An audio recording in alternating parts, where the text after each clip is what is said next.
మూడుముళ్ళ బంధం episode 214. Hi friends, story చూసి వెళ్ళిపోకుండా స్టోరీ ఎలా ఉందో తప్పకుండా కామెంట్ చేయండి. వీడియోని లైక్ చేయడం మాత్రం మర్చిపోకండి. అమృత రిత్విక్ కూడా బిల్ కౌంటర్ దగ్గరికి రాగానే అమృత విక్రమ్ని చూసి తన నోటి నుండి బావా అన్న పిలుపు వచ్చేలోగా మళ్ళీ తనని తాను తమాయించుకుని ఏమీ మాట్లాడకుండా మౌనంగా ఉండిపోతుంది. వైష్ణవి విక్రమ్ బిల్ పే చేస్తుంటే అటు ఇటు చూస్తూ పక్కనే ఉన్న రిత్విక్ అమృతని చూడగానే రిత్విక్ వైపు అమృత వైపు చూసి చిన్నగా నవ్వుతుంది. కానీ రిత్విక్ వెంటనే వైష్ణవి వైపు చూసి తల తిప్పుకుంటాడు. రిత్విక్ అలా చేయగానే వైష్ణవి వెంటనే బాధపడుతుంది. కానీ అమృత చిన్నగా స్మైల్ ఇవ్వగానే వైష్ణవి కూడా చిన్నగా స్మైల్ ఇచ్చి విక్రమ్ దగ్గరికి వెళ్ళి, విక్కీ అటు చూడు, అమృత రిత్విక్ కూడా ఇక్కడికి వచ్చారు అని అనగానే విక్రమ్ అమృత రిత్విక్ వైపు చూస్తాడు. విక్రమ్ మనసులో, అమృత నువ్వు అనుకున్నది సాధిస్తావని నమ్మకం నాకుంది. నిజంగా రిత్విక్ నీతో ఇలా బయటికి రావడం నాకు చాలా హ్యాపీగా ఉంది. త్వరలోనే రిత్విక్కి గతం గుర్తుకు తెస్తామని నమ్మకం కూడా ఉంది అని అనుకుంటూ అమృత వైపు చూసి చిన్నగా నవ్వి వైష్ణవిని తీసుకుని అక్కడి నుండి బయటికి వెళ్ళిపోతాడు. తర్వాత అమృత బిల్ పే చేస్తుంటే రిత్విక్ వచ్చి నేను పే చేస్తాను అని అనగానే, నో రిత్విక్ గారు, నా దగ్గర అమౌంట్ ఉన్నాయి, నేను పే చేస్తాను అని చెప్పి వెంటనే తన బిల్లు పే చేస్తుంది విక్రమ్ ఇచ్చిన క్రెడిట్ కార్డుతో. రిత్విక్కి కొంచెం బాధగా అనిపించినా మళ్ళీ తను ఎక్కువగా రియాక్ట్ అయితే అమృతకి అనుమానం వస్తుందని ఎక్కువగా పట్టించుకున్నట్టు ఉంటాడు. కానీ మనసులో మాత్రం నా అమ్ముకి నా మనీతో డ్రెస్సెస్ కూడా తీసుకోలేని స్థితిలో ఉన్నాను అని బాధపడతాడు.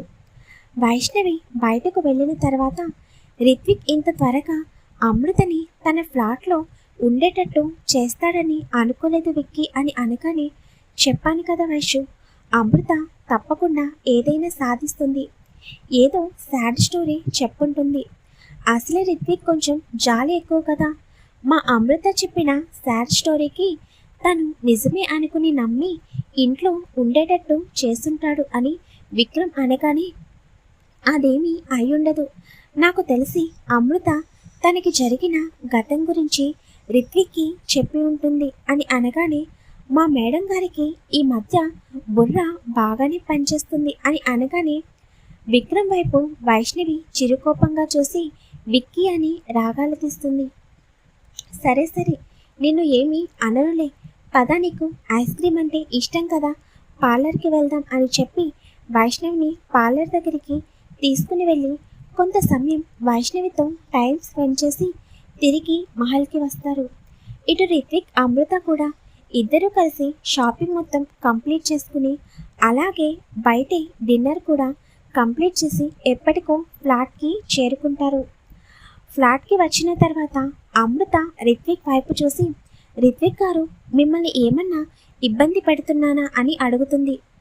అదేం లేదు, ఇబ్బందుల్లో ఉన్న ఒక అమ్మాయిని నేను అర్థం చేసుకోగలను అని అనగానే, మీకు తెలుసా, మా హస్బెండ్ కూడా మీలాగే ఆలోచిస్తారు, తనకి తెలియని వ్యక్తికి యాక్సిడెంట్ అయితేనే తను వెంటనే రియాక్ట్ అయ్యి చివరికి తన ఫీజు కూడా పేమెంట్ చేశారు అని అనగానే రిత్విక్ మనసులోని, నా గురించి నాకే చెబుతున్నావా అమ్ము అని ఒక రాణి నవ్వుడు పైకి నవ్వి, నేను ఒక విషయం చెబుతాను అమృత గారు, మీరు తప్పుగా అనుకోకండి, నాకు మీ హస్బెండ్ ఎవరో తెలియదు, మీరు తనని ఇంతలా ప్రేమిస్తున్నారు, కానీ మీకు తెలియకుండా ఆ పర్సన్ ఎవరినైనా ప్రేమిస్తే, మిమ్మల్ని మోసం చేస్తే అని అనగానే అమృత రిత్విక్ వైపు కోపంగా చూసి, నా హస్బెండ్ ఎప్పటికీ అలా చేయలేడు, తనకి నేనంటే ప్రాణం, ఇంకెప్పుడు ఇలా మాట్లాడకండి రిత్విక్ గారు అని చెప్పి అక్కడి నుండి రూమ్లోకి వెళ్ళిపోతుంది.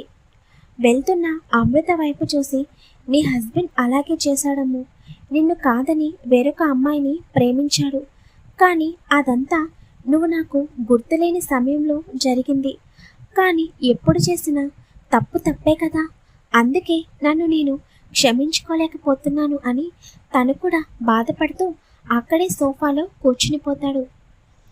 ఈవినింగ్ అవుతుండగా విరాజ్ వసుధార ఇంటికి వస్తాడు.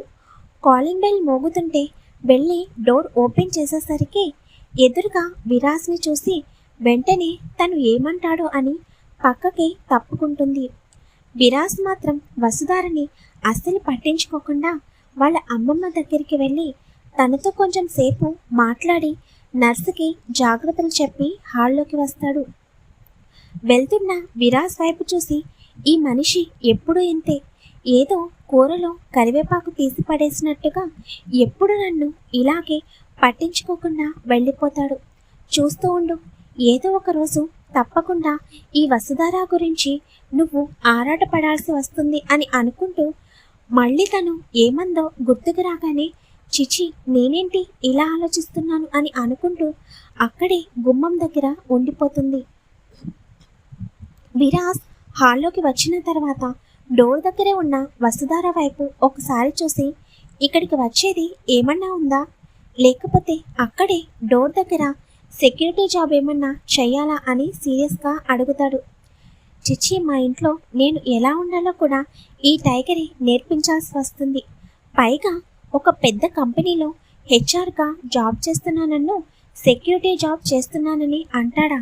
ఎంత పొగరు ఈ టైగర్కి!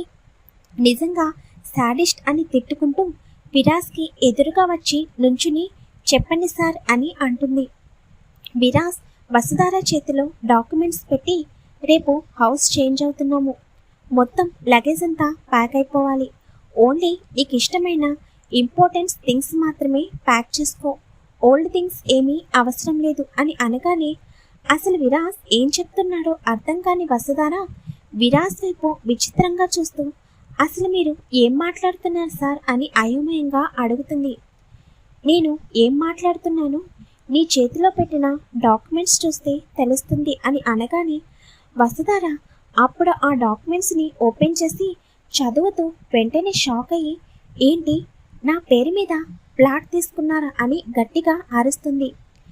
విరాస్ వెంటనే సీరియస్ అయ్యి ఏయ్ ఎందుకంత గట్టిగా అరుస్తున్నావు, అమ్మమ్మకి వినిపిస్తే మళ్ళీ కంగారు పడుతుంది, నార్మల్గా మాట్లాడు అని అనగానే సార్ అసలు మీరు ఏం చేస్తున్నారో నాకు అర్థం కావడం లేదు, నా పేరు మీద ఫ్లాట్ తీసుకోవడం ఏంటి, అసలు మీరు ఇదంతా ఎందుకు చేస్తున్నారు, అమ్మమ్మకి ఆపరేషన్ చేయిస్తానంటే ఏమీ మాట్లాడలేదని చివరికి ఇలా నా పేరు మీద ఫ్లాట్ రిజిస్ట్రేషన్ చేయించి తీసుకొచ్చి నాకే డాక్యుమెంట్స్ ఇస్తారా, పైగా ఇక్కడి నుండి రేపే వెకెట్ చేయాలని చెబుతున్నారు, అసలు మీ గురించి మీరు ఏమనుకుంటున్నారు అని వసుధార కొంచెం కోపంగా అనగానే విరాస్ వెంటనే పైకి లేచి నీకు ఆల్రెడీ చెప్పాను, ఎక్కువగా మాట్లాడితే నోట్లో నాలుక కట్ చేసి పడేస్తాను, చెప్పింది చెయ్యి, నోరు మూసుకుని వెళ్ళి లగేజ్ అంతా ప్యాక్ చేయి, ఇంకొక మాట నీ నోట్లో నుండి వచ్చిందనుకో అదే నీకు చివరి రోజు అవుతుంది అని సింహంలా గర్జించగానే వెంటనే వసుధార విరాస్ని అంత కోపంలో చూసేసరికి తనకి భయం వేస్తుంది. నెక్స్ట్ పార్ట్లో విరాస్ చేతిలో వసుధార గట్టిగా దెబ్బలు తింటుంది. చూస్తూ ఉండండి. అసలైన విరాస్ ఒరిజినల్ క్యారెక్టర్ తప్పకుండా మిస్ అవ్వకండి. స్టోరీ కామెంట్ చేయండి, వీడియో లైక్ చేయడం మాత్రం మర్చిపోకండి.